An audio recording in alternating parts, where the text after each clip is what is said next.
Ruth Eismanshire.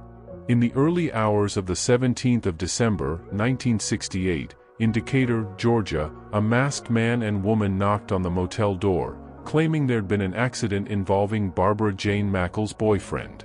When Barbara opened the door, Ruth Eismanshire, along with her partner Gary Stephen Christ, chloroformed and kidnapped her, burying her alive inside a fiberglass-lined box, deep in the woods near Atlanta.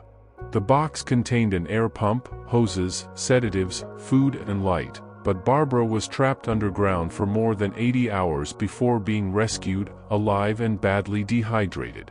Eismanshire, a graduate student at the University of Miami's Institute of Marine Science, and the first woman ever placed on the FBI's 10 Most Wanted list, in late 1968, had aided in orchestrating the plan with Christ.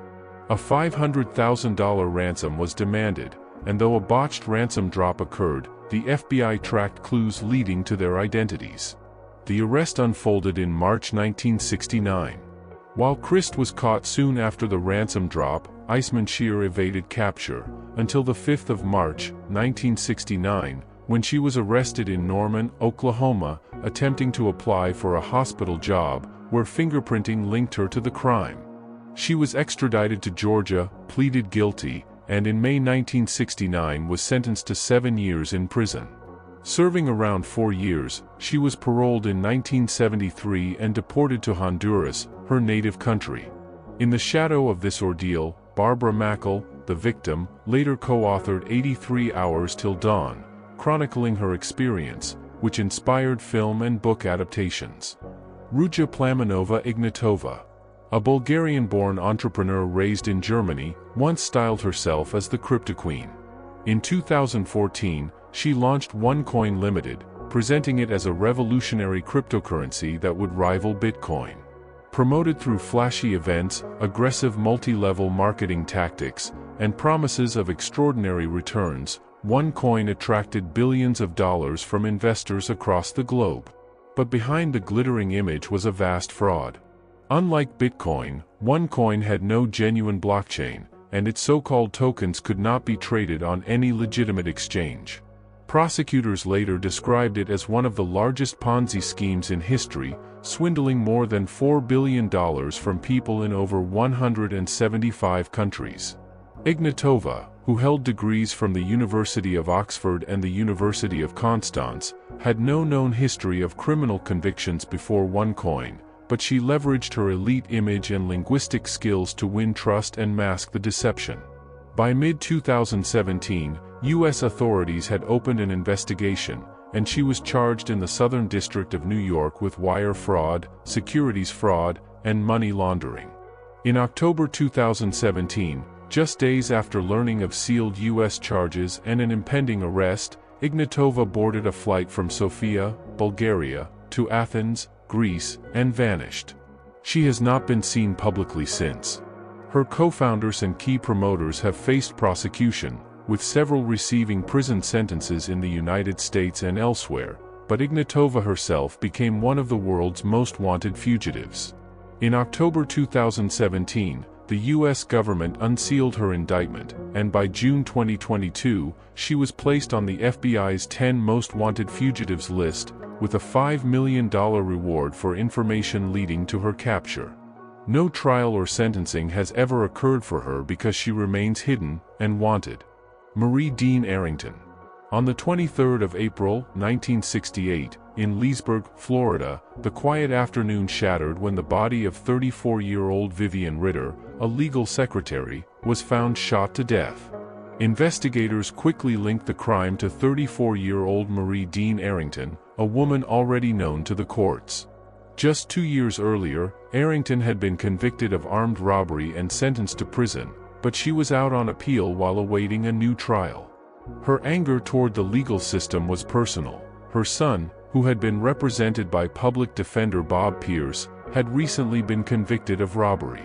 Authorities later said that on the day of the killing, Arrington went to Pierce's office intending to confront him, but instead encountered Ritter, his secretary. What followed was a fatal encounter that would lead to one of Florida's most infamous manhunts. Arrington was arrested in Ocala, Florida, the same day, after evidence and witnesses placed her at the scene. The trial moved swiftly. On the 6th of June, 1968, she was found guilty of first-degree murder and sentenced to death by electric chair. The verdict made her one of only 2 women on Florida's death row at the time. Yet her case would take an extraordinary turn. On the 1st of March, 1969, while awaiting execution at the Florida Correctional Institution for Women, Arrington escaped from prison, vanishing for over 3 years and earning a place on the FBI's 10 most wanted fugitives list. Her flight ended in New Orleans on the 22nd of December, 1971, when federal agents captured her. By then, the legal landscape had changed. In 1972, the U.S. Supreme Court's ruling had temporarily invalidated the death penalty nationwide. Her sentence was commuted to life in prison, and she was returned to Florida to serve it. Marie Dean Arrington died in prison on the 10th of May, 2014, at the age of 80, having spent nearly half a century under correctional custody.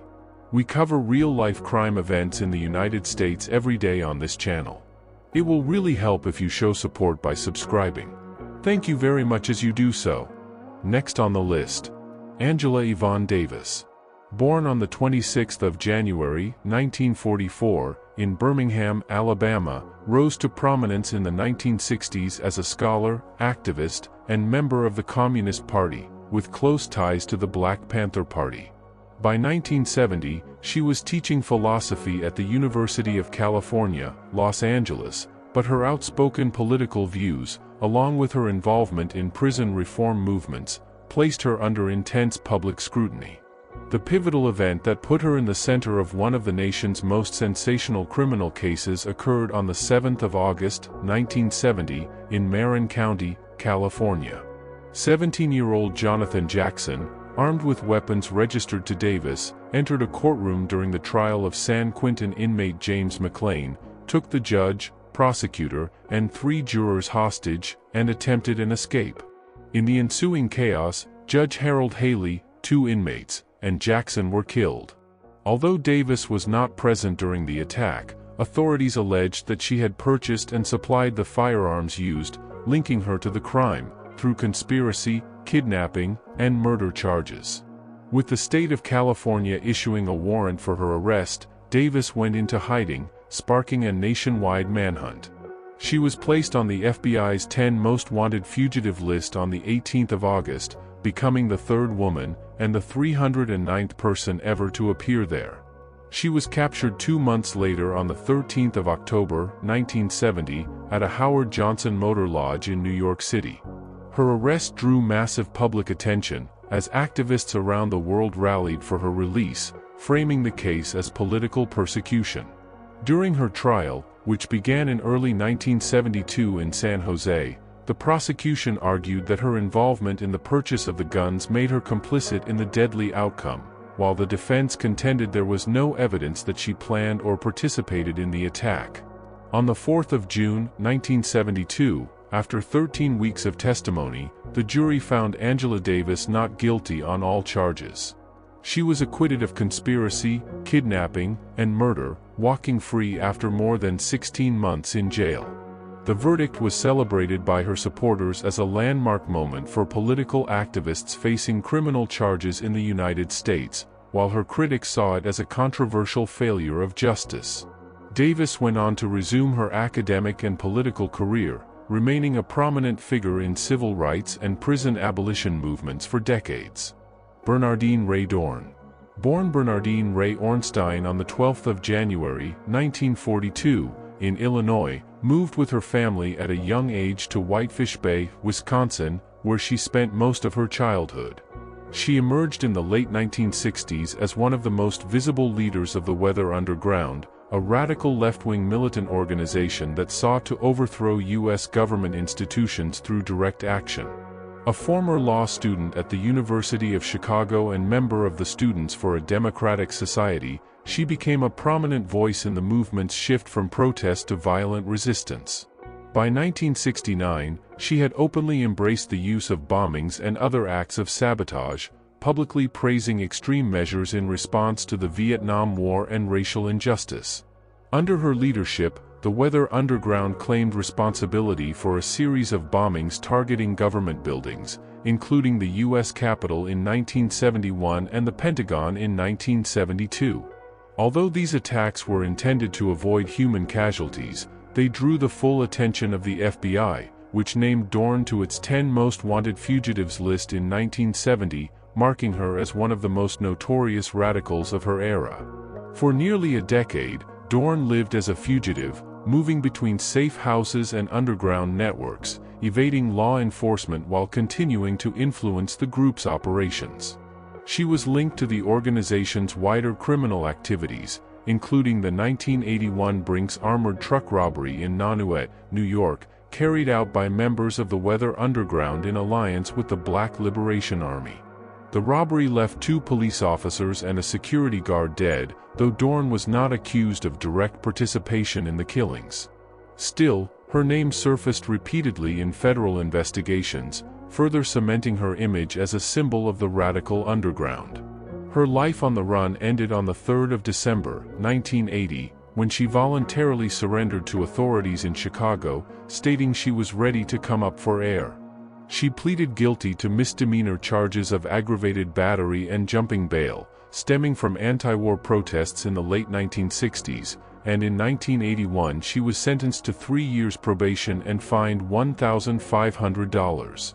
However, her legal troubles continued when she refused to testify before a federal grand jury investigating the Brinks robbery, citing her principles and loyalty to associates.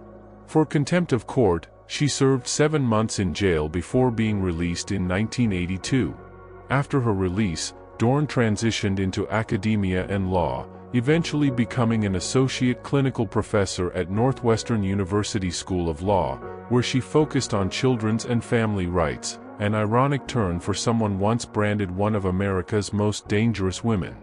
The next is not on the wanted fugitive list, but the only woman on the FBI most wanted terrorist list. Joanne Deborah Kezimard, Assata Shakur. On the 2nd of May, 1973, a confrontation unfolded on the New Jersey Turnpike that would change the course of Joanne Deborah Kezimard's life forever. Known to the world as Assata Shakur, she was traveling with 2 members of the Black Liberation Army, a group accused by authorities of carrying out armed robberies and attacks on police in the early 1970s. State Trooper James Harper stopped their car for what began as a routine traffic violation, but within moments, gunfire erupted. In the chaos, Trooper Forster was fatally shot, and Zaid Malik Shakur, one of Assata's companions, was killed. Assata herself was wounded in the arm and shoulder. Police claimed she fired the fatal shots. She insisted she was too injured to do so and maintained her innocence. Assata Shakur's path to that night was shaped by years of activism and an escalating confrontation with law enforcement. Born in Queens, New York, on the 16th of July, 1947, she became deeply involved in Black nationalist politics during the late 1960s, eventually joining the Black Panther Party and later the Black Liberation Army.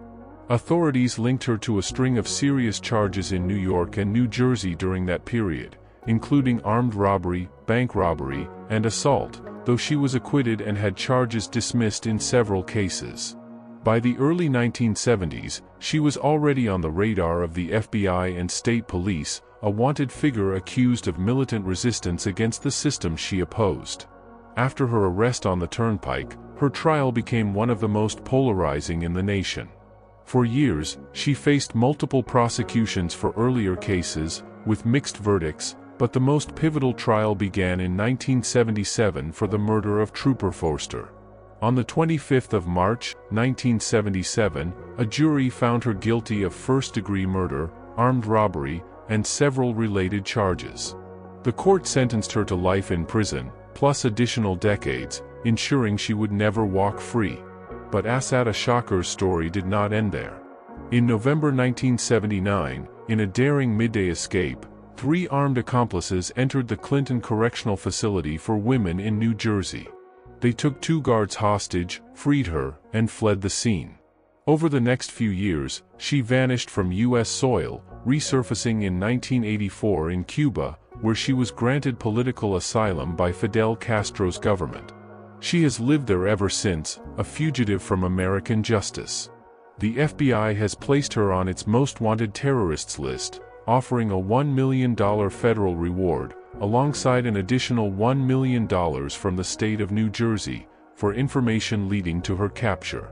Her name remains a flashpoint in American history. Her photograph still stares out from wanted posters after many decades, a reminder that this is one of the most enduring and unresolved manhunts in the United States.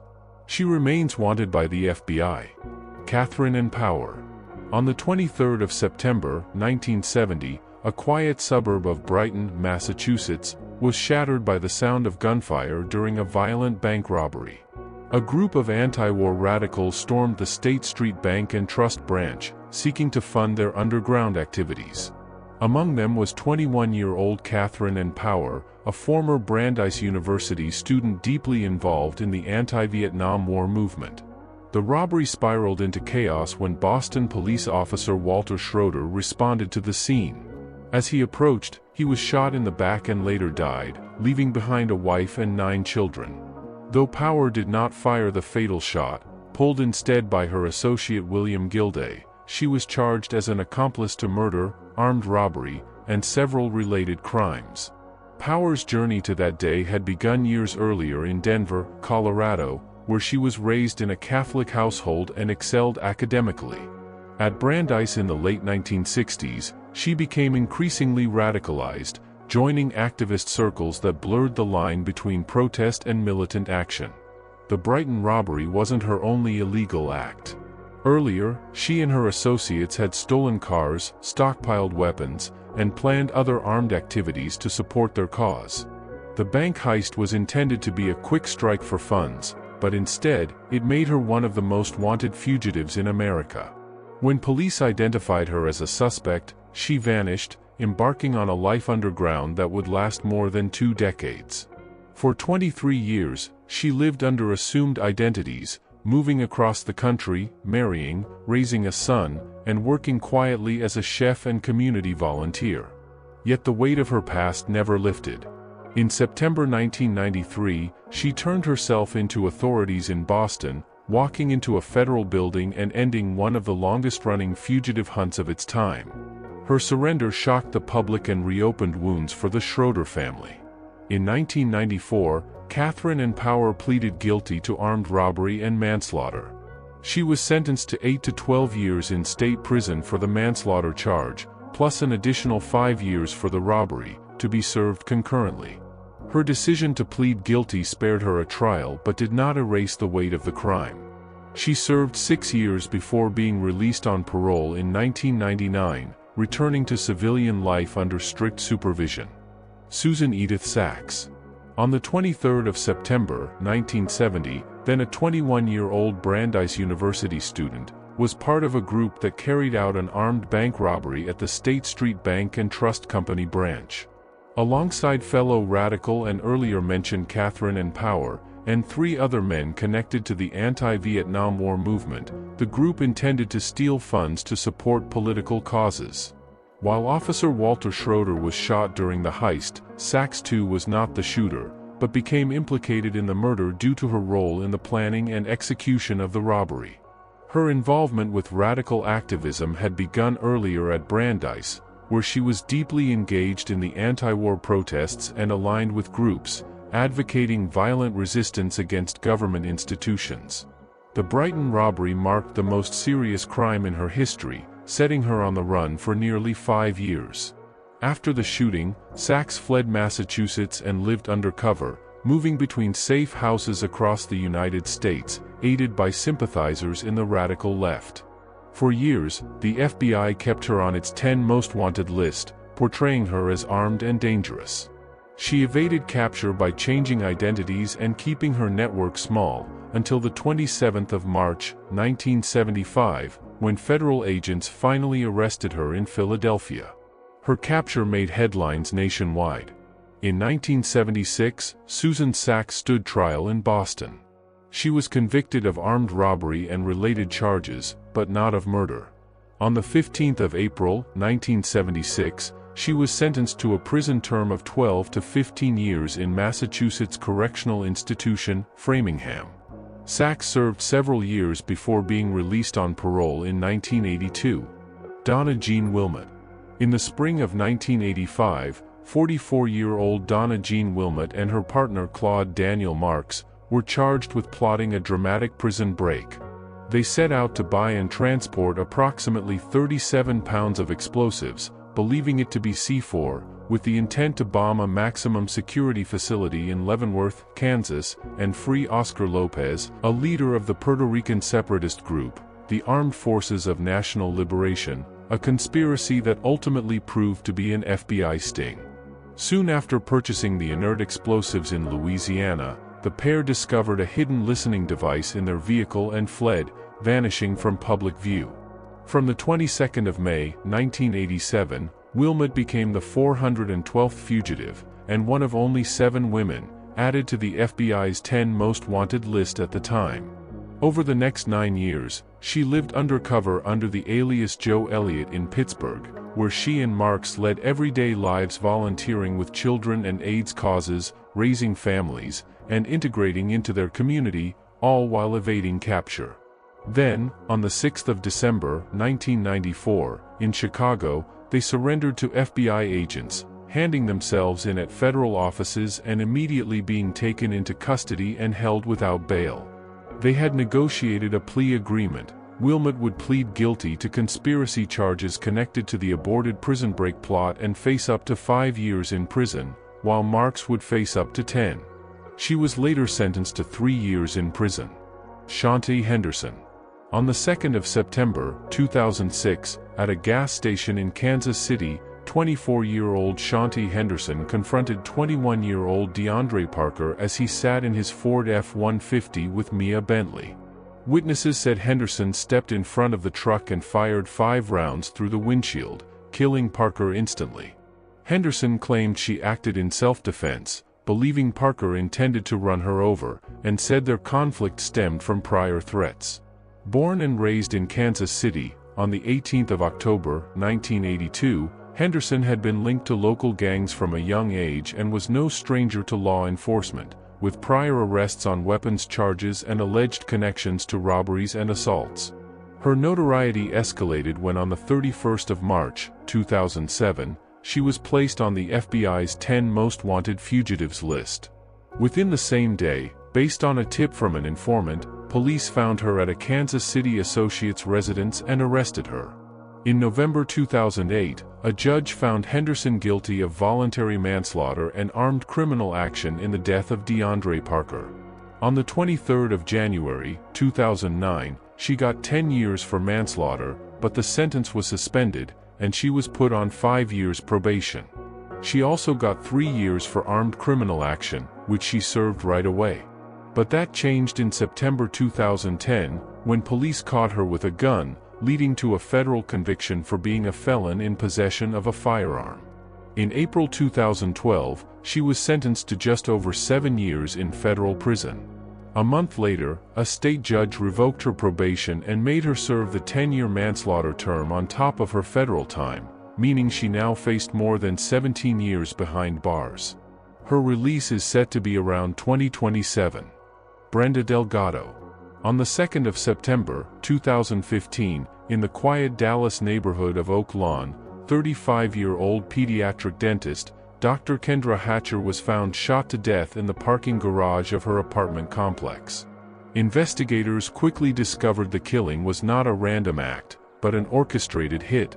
The trail led them to Brenda Delgado, a 33-year-old former dental hygienist student who had once dated Hatcher's boyfriend, Dr. Ricardo Paniagua. Delgado's jealousy, fueled by the couple's growing relationship, became the motive for the murder. Police alleged that she recruited 2 accomplices, Christopher Love, the gunman, and Crystal Cortez, the getaway driver, promising them money, and in Love's case, drugs, to carry out the murder. Delgado, who had no known prior criminal record, initially cooperated with detectives during questioning. But before authorities could arrest her, she fled to Mexico in October 2015, triggering an international manhunt. The FBI added her to its 10 most wanted fugitives list on the 6th of April, 2016, describing her as armed, dangerous, and a master manipulator. She was hiding among relatives, using her dual citizenship to shield herself from immediate extradition.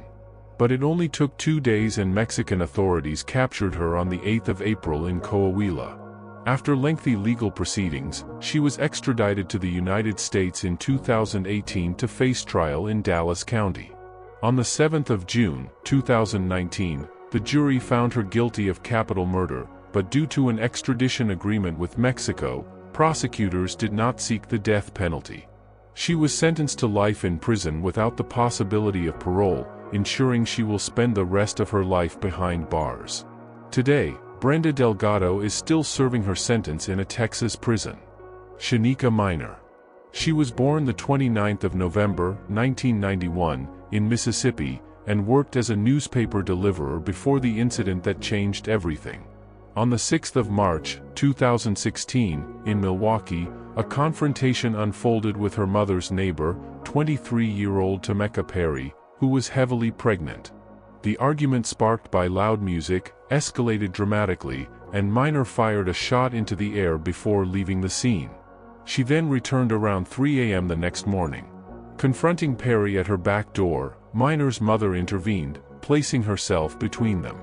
Yet Minor reached over and fired, striking Perry in the chest. She collapsed and died, in front of her 2 children.